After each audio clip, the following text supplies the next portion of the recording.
जय श्री कृष्णा भक्तों, इस बार का जो जन्माष्टमी का पावन पर्व है, कई वर्षों के बाद बहुत शुभ संयोग, बहुत दुर्लभ संयोग में आया हुआ है।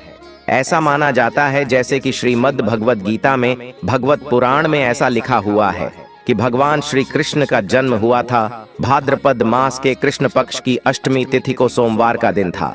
रोहिणी नक्षत्र में उनका जन्म हुआ था, पुरुष राशि में, और रात्रि के मध्य में यानी कि मध्य रात्रि में भगवान श्री कृष्ण का जन्म हुआ था। शास्त्रों में कहा गया है कि जन्माष्टमी के इस पावन अवसर पर अगर 6 तत्व मिल जाए तो यह बहुत ही दुर्लभ होता है। ये 6 तत्व होते हैं भाद्रपद कृष्ण पक्ष, अष्टमी तिथि रोहिणी नक्षत्र, रूस राशि में चंद्रमा, इसके साथ सोमवार या बुधवार का होना, यह अत्यंत ही दुर्लभ तत्व है जो कि हर साल नहीं होते हैं। तो ऐसा इस बार संयोग बना हुआ है कि सभी तत्व 26 अगस्त को मौजूद रहेंगे।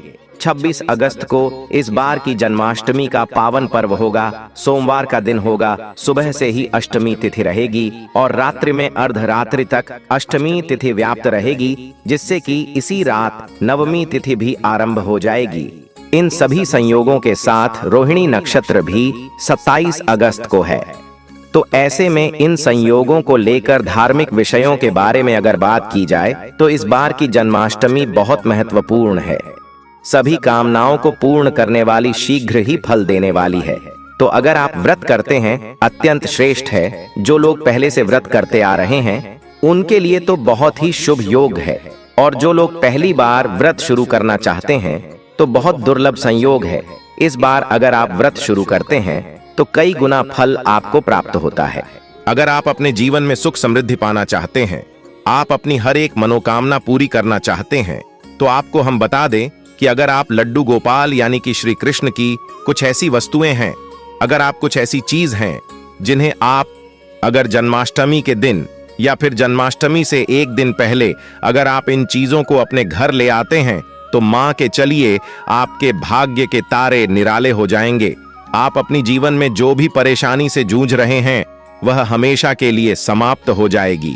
माताएं एवं बहनों, आप सभी को हम बता दें कि अगर आप इन चीजों को अपने घर पर ले आते हो और पूरी पूजा विधि के साथ अगर आप इन चीजों को अपने घर पर रख लेते हो तो मन कर चलिए, आपको वह लाभ देखने को मिलेगा जो आपने कभी नहीं देखा होगा।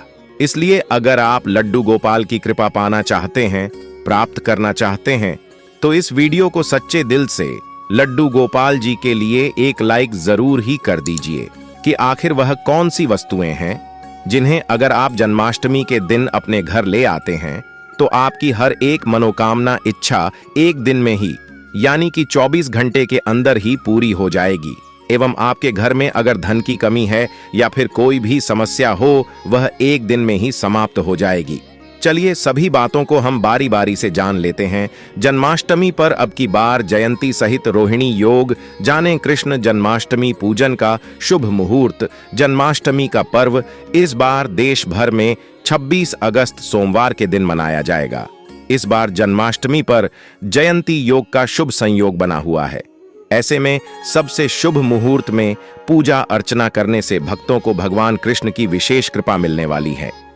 कृष्ण जन्माष्टमी का दिन बहुत शुभ होता है और मान्यता है कि इस दिन भक्तों की सारी मनोकामनाएं पूरी होती हैं।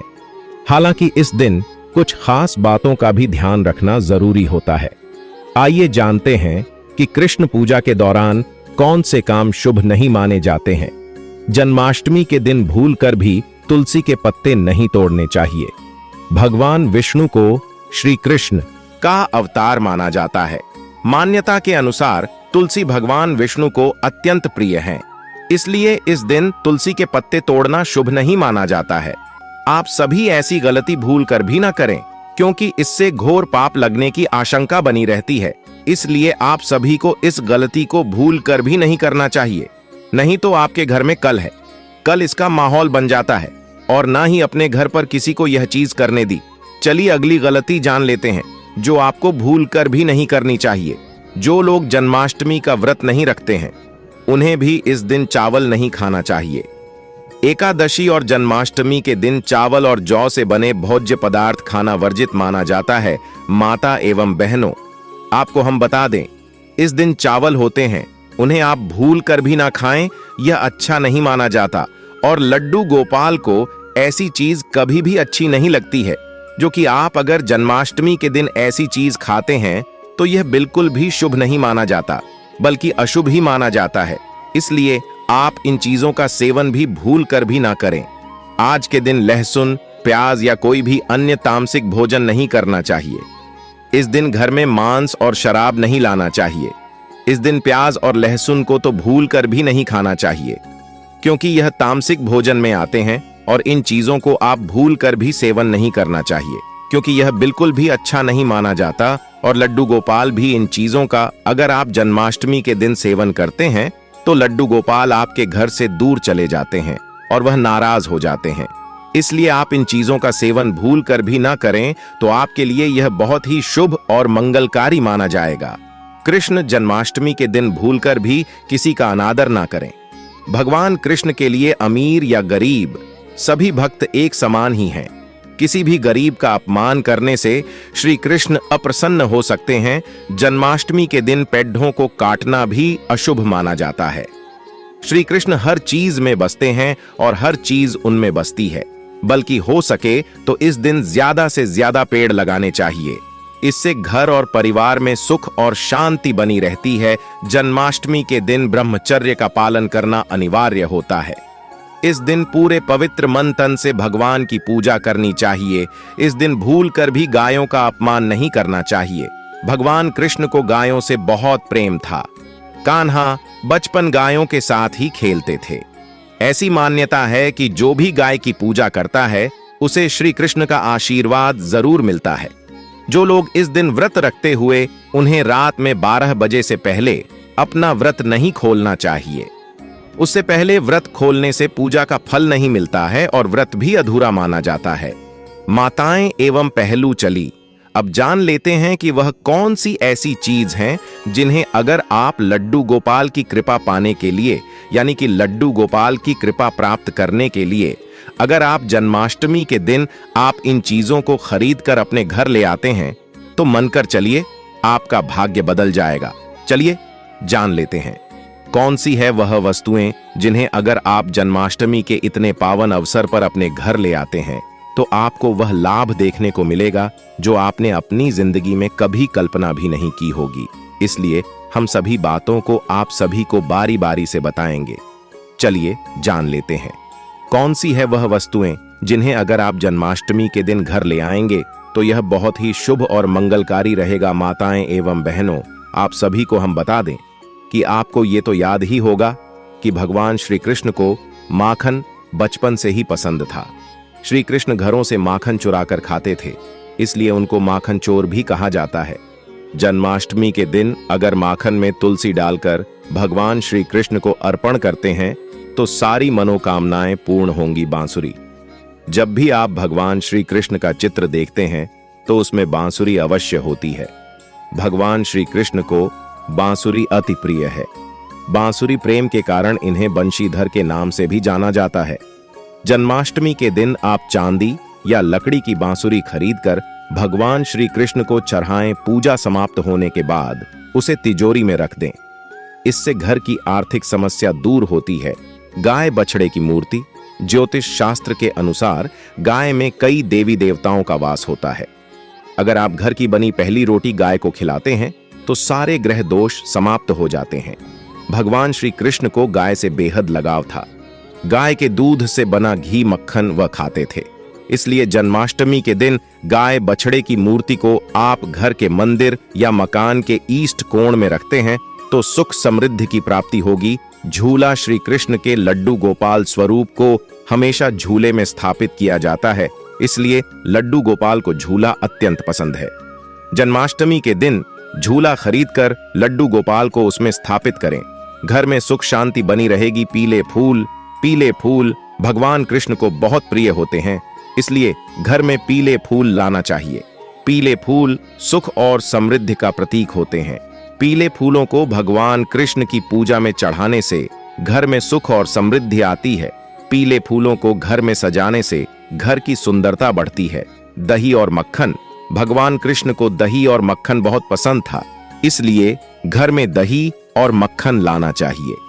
दही और मक्खन स्वास्थ्य और सुख का प्रतीक होते हैं। दही और मक्खन को भगवान कृष्ण की पूजा में चढ़ाने से घर में स्वास्थ्य और सुख आता है।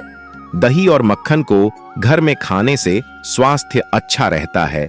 मोर पंख भगवान कृष्ण के मोर पंख बहुत प्रसिद्ध हैं, इसलिए घर में मोर पंख लाना चाहिए। मोर पंख सौंदर्य और सुख का प्रतीक होता है।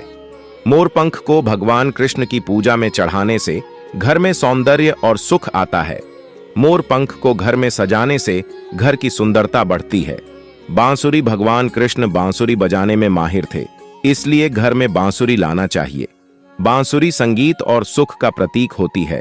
बांसुरी को भगवान कृष्ण की पूजा में चढ़ाने से घर में संगीत और सुख आता है। बांसुरी को घर में बजाने से घर में संगीत का माहौल बनता है। पीले वस्त्र भगवान कृष्ण को पीले वस्त्र बहुत पसंद थे, इसलिए घर में पीले वस्त्र लाना चाहिए। पीले वस्त्र सुख और समृद्धि का प्रतीक होते हैं। पीले वस्त्र को भगवान कृष्ण की पूजा में चढ़ाने से घर में सुख और समृद्धि आती है। पीले वस्त्र को घर में पहनने से घर की सुंदरता बढ़ती है। फूलों की माला भगवान कृष्ण को फूलों की माला बहुत पसंद थी, इसलिए घर में फूलों की माला लानी चाहिए। फूलों की माला सुख और सौंदर्य का प्रतीक होती है। फूलों की माला को भगवान कृष्ण की पूजा में चढ़ाने से घर में सुख और सौंदर्य आता है। फूलों की माला को घर में सजाने से घर की सुंदरता बढ़ती है। धार्मिक पुस्तकें भगवान कृष्ण के बारे में धार्मिक पुस्तकें घर में लानी चाहिए, जैसे कि भगवद गीता और श्रीमद् भागवती। धार्मिक पुस्तकें ज्ञान और सुख का प्रतीक होती हैं। धार्मिक पुस्तकों को घर में पढ़ने से घर में ज्ञान और सुख आता है। पूजा की थाली घर में लानी चाहिए, जिसमें भगवान कृष्ण की पूजा की जा सके। पूजा की थाली सुख और समृद्धि का प्रतीक होती है। पूजा की थाली को घर में सजाने से घर की सुंदरता बढ़ती है। दीपक घर में लाना चाहिए, जो भगवान कृष्ण की पूजा में उपयोग किया जा सके। दीपक सुख और सौंदर्य का प्रतीक होता है। दीपक को घर में जलाने से घर में सुख और सौंदर्य आता है। अगरबत्ती घर में लानी चाहिए, जो भगवान कृष्ण की पूजा में उपयोग की जा सके। अगरबत्ती सुख और सौंदर्य का प्रतीक होती है। अगरबत्ती को घर में जलाने से घर में सुख और सौंदर्य आता है। प्रसाद घर में लाना चाहिए, जो भगवान कृष्ण की पूजा में उपयोग किया जा सके। प्रसाद सुख और सौंदर्य का प्रतीक होता है। प्रसाद को घर में खाने से घर में सुख और सौंदर्य आता है। फल घर में लाने चाहिए, जो भगवान कृष्ण की पूजा में उपयोग किए जा सकें। फल स्वास्थ्य और सुख का प्रतीक होते हैं। फल को घर में खाने से घर में स्वास्थ्य और सुख आता है। मेवे घर में लाने चाहिए, जो भगवान कृष्ण की पूजा में उपयोग किए जा सकें। मेवे स्वास्थ्य और सुख का प्रतीक होते हैं। मेवे को घर में खाने से घर में स्वास्थ्य और सुख आता है। सूखे मेवे घर में लाने चाहिए, जो भगवान कृष्ण की पूजा में उपयोग किए जा सकें। इस दिन गलती से भी किसी भी व्यक्ति को गिफ्ट के तौर पर भगवान कृष्ण को उपहार में कभी मत देना, इससे घर की लक्ष्मी रूठ हो सकती है। जन्माष्टमी पर सोने चांदी तांबा पीतल की खरीदारी कर सकते हैं। शुभ माना जाता है। जन्माष्टमी पर पालना अवश्य लेकर आना। इसमें लड्डू गोपाल जी झूला झूलेंगे। दोस्तों, जन्माष्टमी पर तुलसी माता के सामने भगवान कृष्ण के 4 नाम जैसे गोपाला, गोविंदा, देवकी नंदन और दामोदर पुकारे, और साथ ही ओम नमो भगवते वासुदेवाय नम मंत्र का जाप करें। ऐसा करने से सभी समस्याएं दूर हो जाएंगी। माता तुलसी आपके घर को धन धान्य से भर देंगी। जन्माष्टमी के दिन भोग में मक्खन के साथ तुलसी दल जरूर डालें और वह भगवान कृष्ण को अर्पित करें। दोस्तों, जन्माष्टमी के शुभ अवसर पर करें नमक का विशेष उपाय। दोस्तों, मैं ईश्वर की सौगंध खाता हूँ। नमक का यह उपाय करने से आपके समस्त पाप नष्ट हो जाएंगे, गरीबी दूर हो जाएगी, आपकी नौकरी लग जाएगी। संतान प्राप्त हेतु व्यापार चलाने के लिए भी यह उपाय जरूर करें। दोस्तों, हम भी नमक का यह उपाय जरूर करते हैं। मैं ईश्वर की सौगंध खाता हूँ। अगर आपने यह उपाय कर लिया तो आपको करोड़पति होने से कोई नहीं रोक पाएगा। भगवान कृष्ण का विशेष आशीर्वाद मिलेगा। आइए जानते हैं नमक का विशेष उपाय।